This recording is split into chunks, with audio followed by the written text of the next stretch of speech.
Welcome back to Askewed Reviews. And unfortunately, a few months ago, we lost an amazing actor in Gene Hackman. But I've decided to finally do a couple of trivia reviews in his honor. When I looked at his list of films, I realized there's actually quite a few I hadn't seen before. So I've now chosen two to do reviews on.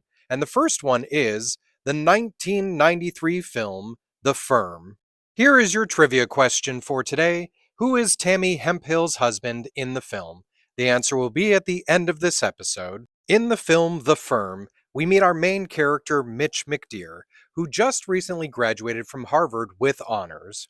Because of this, a lot of law firms are trying to incentivize him to join them, and Bendini, Lambert, and Locke have offered him not only more salary than everyone else, but also a home and a car. So he and his wife Abby moved to Memphis to join the firm. Now that Mitch has joined the firm, he's assigned to his mentor, Avery Tolar, who seems clever, charming, and a bit devious. Not too long after Mitch starts his new job, two other associates die in a horrible accident. And it's around that time that the FBI reaches out to Mitch as the newest associate, explaining that the company that he works for is actually controlled by Chicago-based mob. So now Mitch is forced into a position of helping the FBI because otherwise he's going to go to jail like all the rest of his associates. But by helping the FBI, he will lose everything that he's worked for. So Mitch comes up with his own plan and gets a little help from an investigator and a secretary. Will his plan work out, or will the firm, the mafia, or the FBI catch on to it first? This movie was directed by Sidney Pollack. Originally, Tom Cruise requested to star in and direct the film. Now, before settling on Pollack, other possible directors for this film were Pekka Parikka, Lili Finney-Zanuck, Kevin Reynolds, John Badham, and John McTiernan. This movie was an adaptation of the novel The Firm by John Grisham.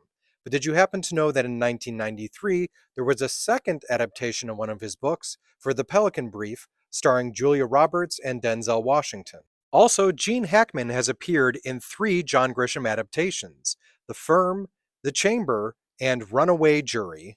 Gene Hackman's contract called for his name to come before the title in all promotional material. Now, Tom Cruise's contract called for his name only to come before the title in all promotional material.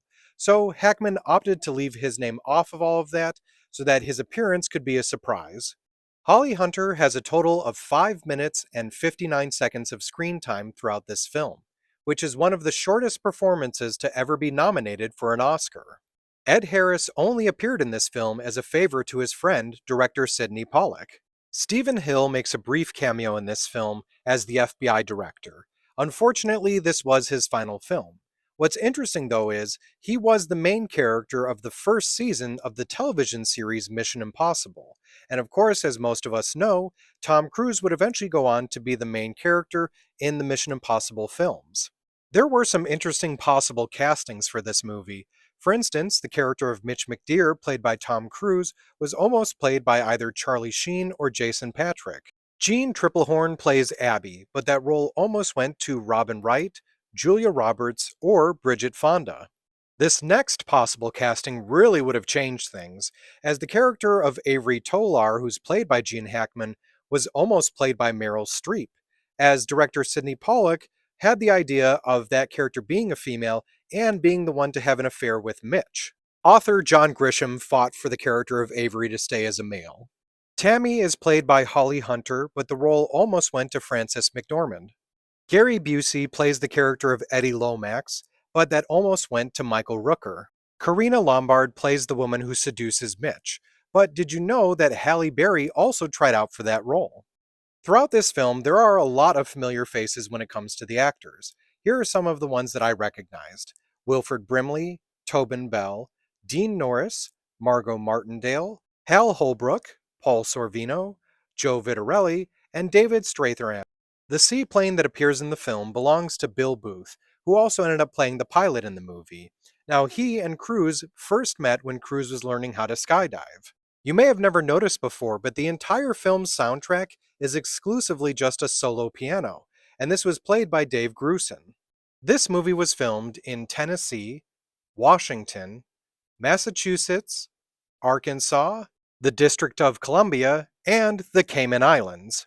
So far, there has not been a sequel or remake, but in 2012 there was a television series starring Josh Lucas. This took place 10 years after the events of the movie. So when it comes to the film The Firm, this is definitely a good crime thriller. I will say, compared to today's standards on what a thriller is, it is a little bit more of a slow burn, but it does get very interesting about halfway through and even more exciting by the end of it. I also really enjoyed the performances of Tom Cruise, Gene Triplehorn, Holly Hunter, and of course Gene Hackman.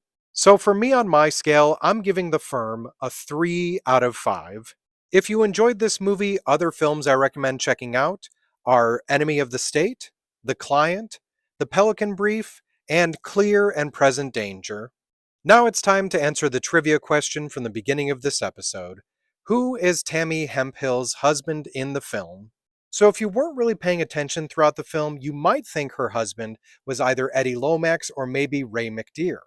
But her actual husband is Elvis Aaron Hemphill, a man who looks like and believes that he is Elvis. So much so that they even moved near Graceland.